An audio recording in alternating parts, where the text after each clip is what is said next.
Bhagavate Vasudevaya.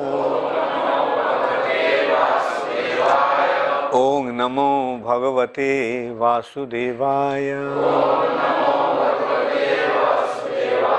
Om Namo Bhagavate Vasudevaya.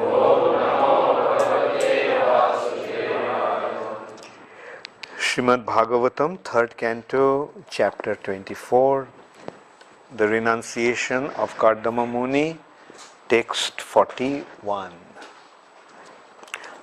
Maitreya Uvacha Evam Samuditas Tena Kapilena Prajapatihi Dakshine Kritya Tang Prito Banam Eva Jagama Ha.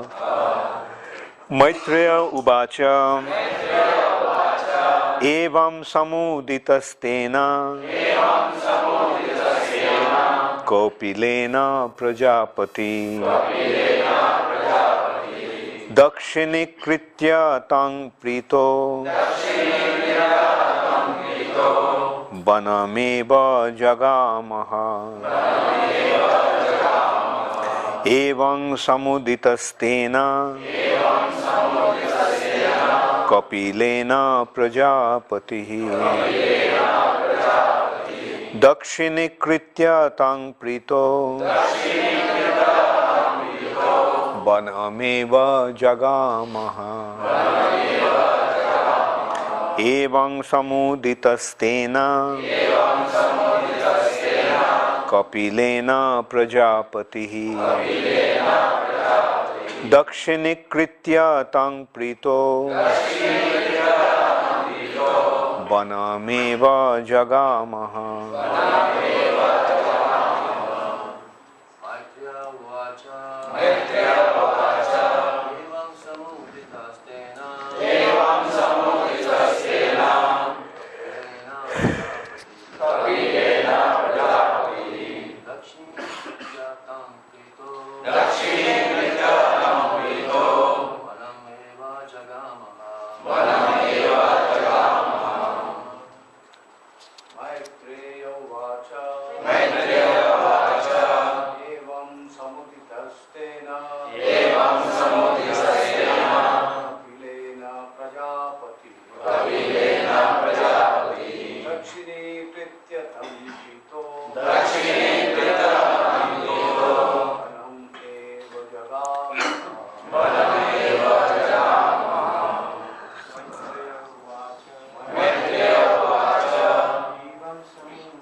Matajis. Maitreya Uvacha Evam Samuditastena Kapilena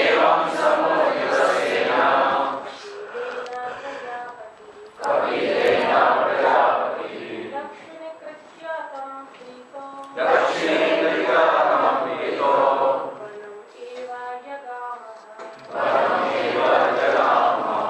Eva Jagamaha. Maitreya Uvacha Evam Samuditastena Kapilena Prajapati Dakshinikritya Tam Prito Vanam Eva Jagamaha. Maitreya Uvacha. The great sage Maitreya said,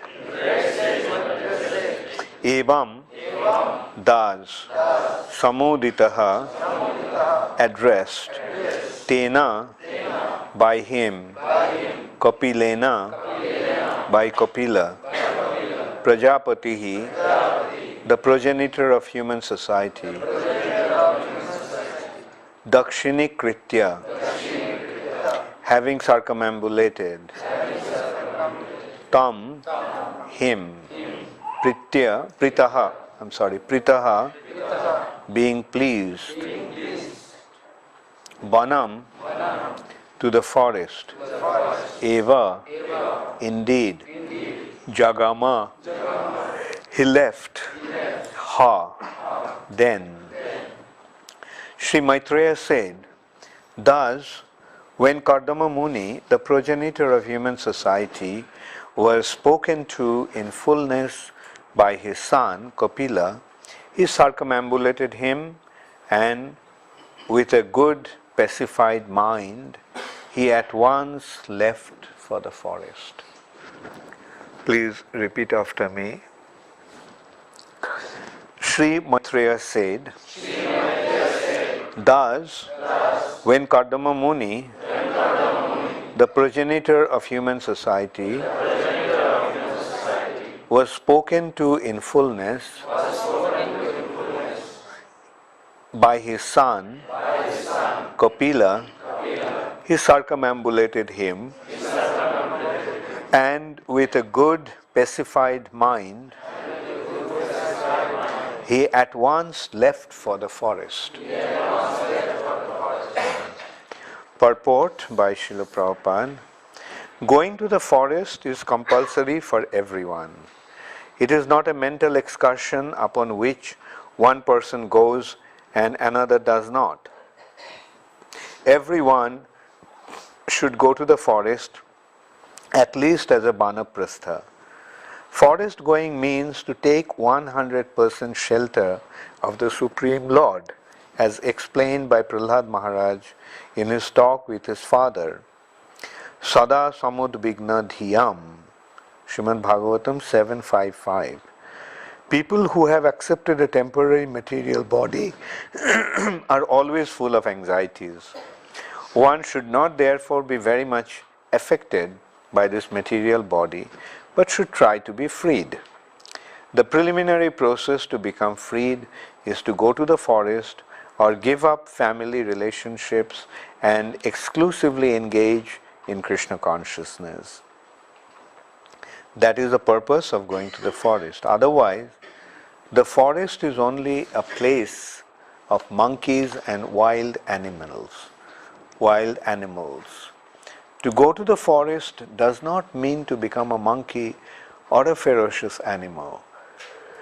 It means to accept exclusively the shelter of the Supreme Personality of Godhead and engage oneself in full service. One does not actually have to go to the forest. At the present moment, this is not at all advisable for a man who has spent his life all along in big cities.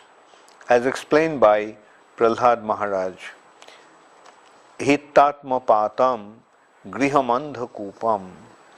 One should not remain always engaged in the responsibilities of family life, because family life without Krishna consciousness is just like a blind well. Alone in a field, if one falls into a blind well and no one is there to save him, he may cry for years and no one will see or hear where his crying is coming from. Death is sure. Similarly, those who are forgetful of their eternal relationship with the Supreme Lord are in the blind well of family life. Their position is very ominous. Prahlad Maharaj advised that one should give up this well somehow or other and take to Krishna consciousness and thus be freed from material entanglement which is full of anxieties.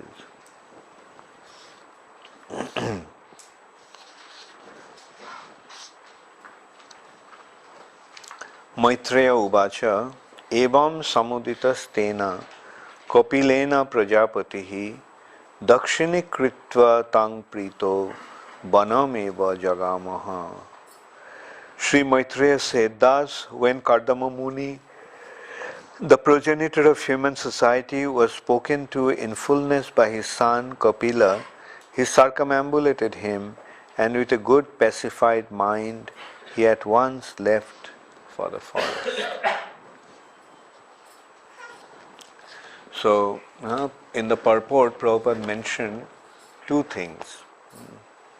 One thing, first Prabhupada is saying that everyone must go to the forest, which could have been quite shocking. Prabhupada makes it that it's a compulsory thing, that it's compulsory that everyone should go to the forest. And so,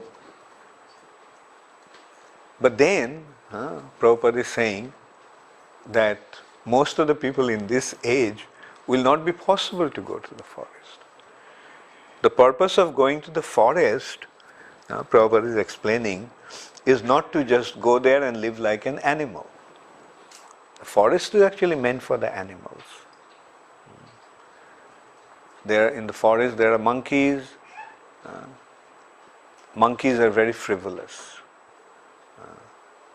So one shouldn't go to the forest as a frivolous person. Just for the without understanding the purpose and just go to the forest is not going to serve its mission. And Prabhupada also says in the forest there are wild animals, ferocious animals. What do the ferocious animals do? The ferocious animals thrive on other animals. They kill other animals. There's another kind of people, those who live in the forest. Those are the hunters. They live in the forest. The people, those who subsist on meat eating, in the Vedic culture, they was driven into the forest. That if you want to eat meat, okay, go to the forest. Hunt the wild animals and eat their flesh. So these antajas, those who were unclean in their habits, those who do not fall in the varnashram, that is, those who are below Sudras, they were driven out of the human society and they were made to live on the outskirts of the civilized area. That is, in the forest, in the outskirts of the forest. The Nishadas, the Shavaras, the Pulindas, Hunas, Kiratas, they all used to live in such area. Why? Because if you have to eat meat and if you have to lead an unclean life, which is like the animal life, then go to the forest. That is a natural way of living. But today's society, due to the influence of the age of Kali, has become so unnatural that those who are actually by nature, like animals, they are living in big cities. They are living in big cities, but their mentality is like that of an animal. They would be better off in the forest. Living in the forest would be better off for them. They would be better off. Anyway, that is the condition of the age of Kali. In the age of Kali, everything turns upside down. An example has been given in the age of Kali, even the lamp burns with the wicks facing downwards. In a lamp, how the wick is. In a lamp, it contains oil or ghee, and the wick sticks out, and then it burns. Or in a candle, in the center is the wick, it is burning upwards. But there is a saying that in the age of Kali, the lamp would burn upside down, the wicks pointing downwards. Now look at this. So that is the condition of the age of Kali. What can be done? Everything turns upside down. In the other ages, the Brahmanas used to be the head of the society. Now who has become the head of the society? The Sudras have become the head of the society. Actually, everyone has become Sudra, and among the Sudras, who is more Sudra-like, he becomes the leader. Sudra means uneducated, uncultured, uncivilized. And today's world we are seeing who are becoming the leaders of the society. Those who are the gundas and ruffians, they are the leaders of the society. Bigger of a gunda you are, more chance you have to win the vote. So that is the age of Kali. And the structure previously, Varnashram, Brahman, then Kshatriya, then Vaishya, then Shudra. The lowest is the Shudra. But in today's society, what has happened? That Varnashram structure has been given up and came democracy. What is democracy? Democracy means for the people, by the people, of the people. So who is the leader? Who decides in this age? In the other ages, the Brahmanas used to decide and they used to guide. But in today's society, everything turned upside down. The Sudras have become the head. The working class, communism.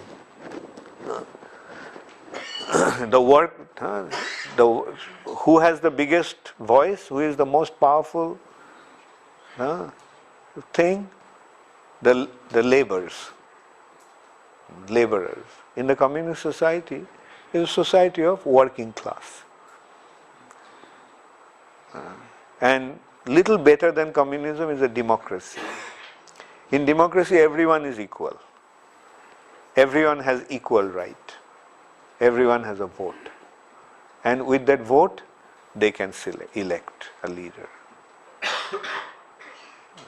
So which means that mass, there is no leader as such. The mass is the leader. And whoever they elect, that will be the leader. And if we also analyze it, then we can see the Brahmanas or the intellectuals are being dominated by the political leaders. Intellectuals are controlled by the political leaders. So Brahmins are, so in one hand, the Brahmanas, the intellectuals, are manipulated by the Kshatriyas, so-called. Not Kshatriyas, but the administrators. The politicians are the administrators. And these politicians are being controlled by the capitalists, by the Vaishyas. Those who have money, they are manipulating the politicians. Politicians in most cases are just the front. People know that. In countries like America, they know that elected president is just a front. Behind that there is a mechanism. They decide who will be the leader. With their money they are controlling. And the Vaishyas are being controlled by the laborers, the labor union. Those who are making money, they are making money through their industry, through their business, and their business is being dictated by the labor union. So ultimately, who is the leader? The labor union. Below the labor union are the rich people, the Vaishyas. Then under the Vaishyas are the politicians, and under the politicians are the Brahmanas. Completely upside down.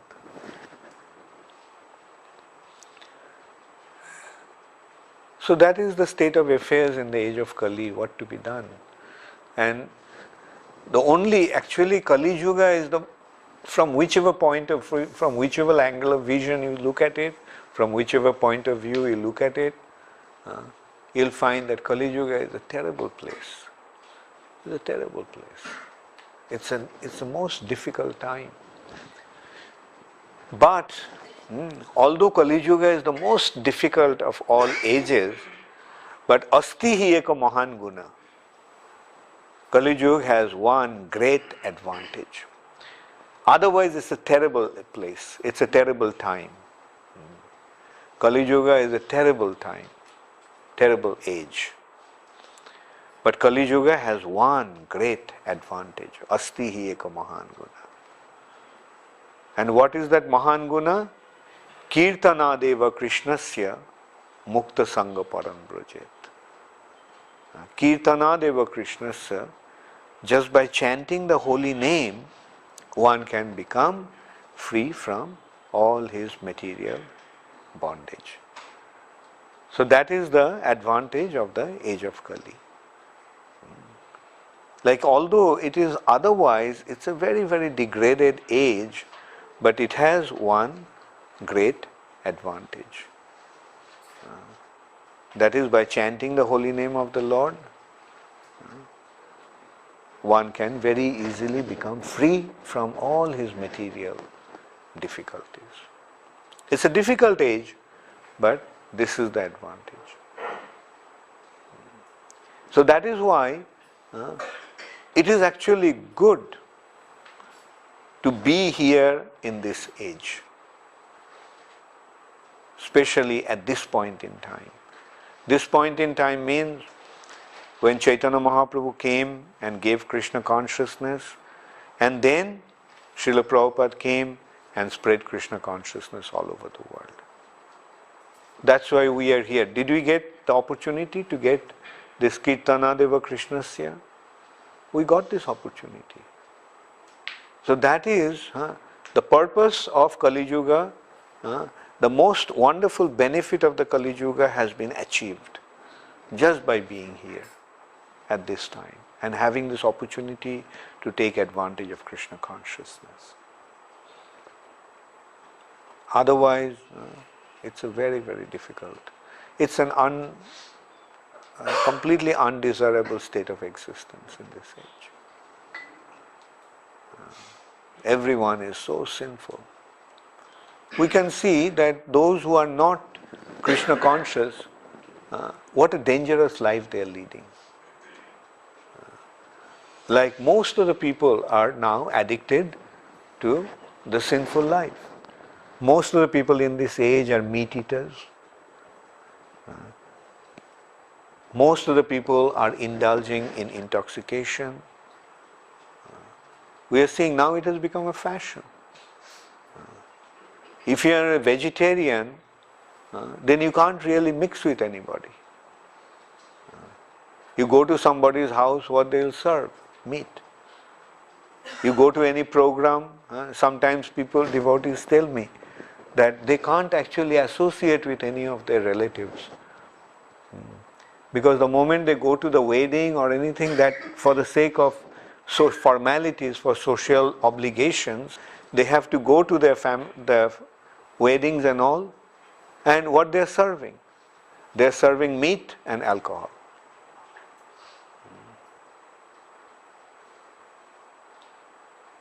And then everywhere there is such propaganda for illicit sex life. Everywhere.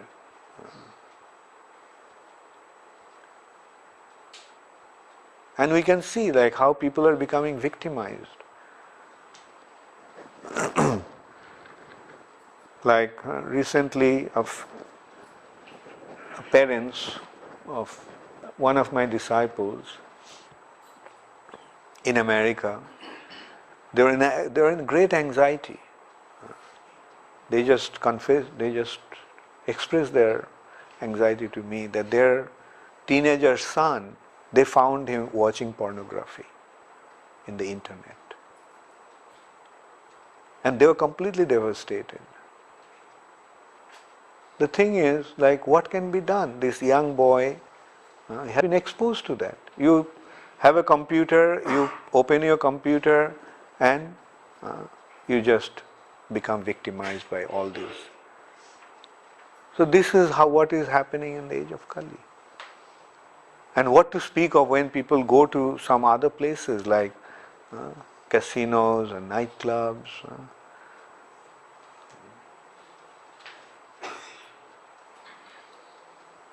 So this is the situation of the age of Kali.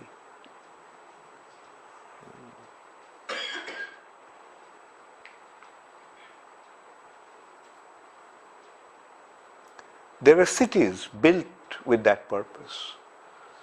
In the West, the whole world is being dominated or led by the materialistic culture of the West, and the result is total degradation. Meat eating, intoxication, illicit sex, and gambling. Now, especially the youth, they are so badly exposed to that. Like, how can they be saved? The only thing that can save is Krishna consciousness. That is the Asti hi eka mahan guna. And those who do not take to Krishna consciousness, their situation is hopeless. Their situation is absolutely hopeless. At least in Krishna consciousness, we understand why things shouldn't be done. There is a systematic effort to educate everybody. Why shouldn't we eat meat or non-vegetarian foodstuff? Why shouldn't we take intoxication?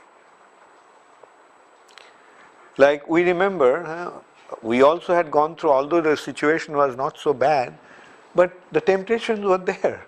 Like when you're with your friends, the condition was that, well, let's go and have fun. Have fun means, let's go and drink. That was the degree of fun for the youth.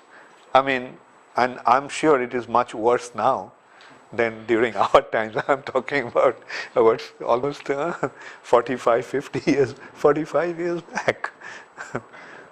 So at that time, the condition was so vulnerable for the youth. And you have your association, the peer pressure is there, you're with your friends.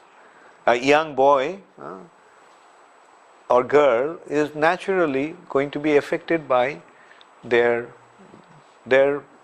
surroundings, their associates, their friends. Otherwise, he'll become completely isolated. They laugh at him. They go to school, they go to college, and if they don't, that's what used to happen. Like I remember, we used to have a Marwari friend who was a staunch vegetarian. And the friends in school and college also, they were together, they used to laugh at him. Oh, look, he's a vegetarian. And another person, he didn't drink. They're coming from good background, they're very staunch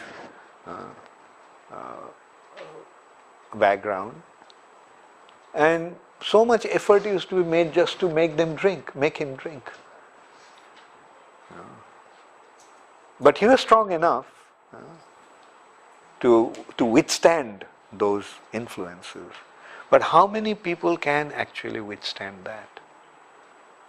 Especially in today's world. That I hear so many young boys and girls tell me in the West that this is what is happening, the friends are putting pressure, what should I do? And we cannot, unless and until we have our own schools, unless and until we have our own colleges and universities, our children are going to be exposed to all that, and they are going to be vulnerable.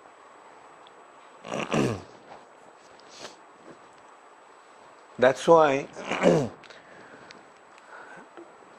we have to seriously consider how to save our children. Our life is practically a good part of it is spent. And we are living a very protected life in the community of devotees. Those who are living in a temple and in the surrounding of, and especially in India, the influence is not so bad. I don't know, maybe in the big cities it's, sometimes I get to hear that how cities like Bombay is even worse than the cities in America.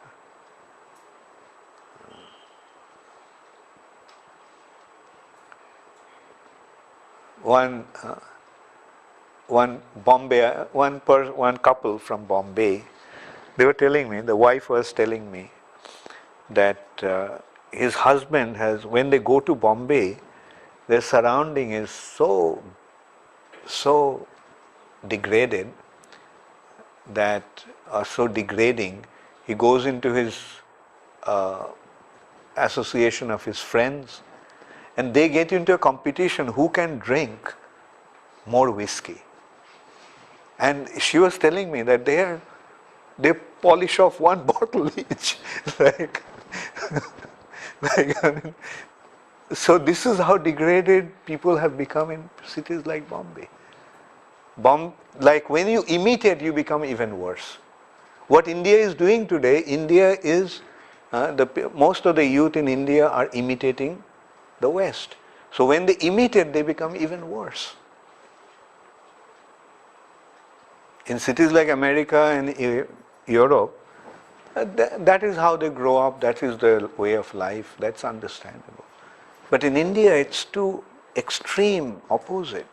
Like Indian culture, especially children grow up, the youth, they have one kind of environment at home, and they have another kind of environment when they fall into the surroundings, especially the affluent children from affluent society. They have money, so much money. Some rich people in India are so rich that they do not know how to spend their money. Recently I was told, like, one very rich Indian person, his daughter was getting married, and she studied in Italy, so she wanted to have her wedding in Italy. And all the relatives and friends, they were transported to Italy. Not only that, he took all kinds of cooks and things from India. Like there is one group, that catering group from London, they have been given in charge of the catering, general catering. But they took chaatwalas, fuchkawalas, and all kinds of, even panwalas. The panwalas from Benares, chaatwalas from Allahabad. I mean, they got, like, 300 people they have taken just for preparing, for cooking. He was this person who was actually catering for them. He's known to us from London. He was actually telling me that he had an entourage of 300 people to cater for the wedding. And he's an Indian.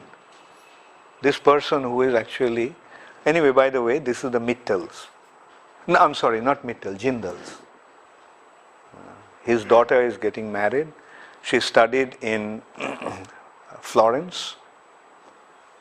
So the wedding is in Florence. The boy is Indian, the girl is Indian, but the wedding is in.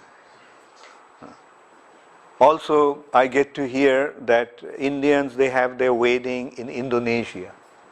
The rich Indians, they have to show how much money they have. And the wedding is a time when they can flaunt their wealth. So this is how money is being squandered. And what is the money is being squandered? Like ultimately when they get into these weddings, what do? They just indulge in meat eating, intoxication, and other sinful activities.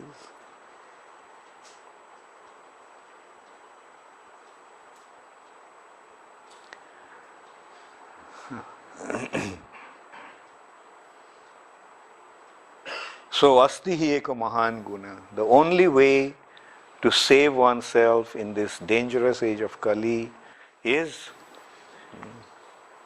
chanting the holy name of the Lord. Harir Nama, Harir Namaiva Kevalam, Kalo Nasteva Nasteva Nasteva Gatiramnatha.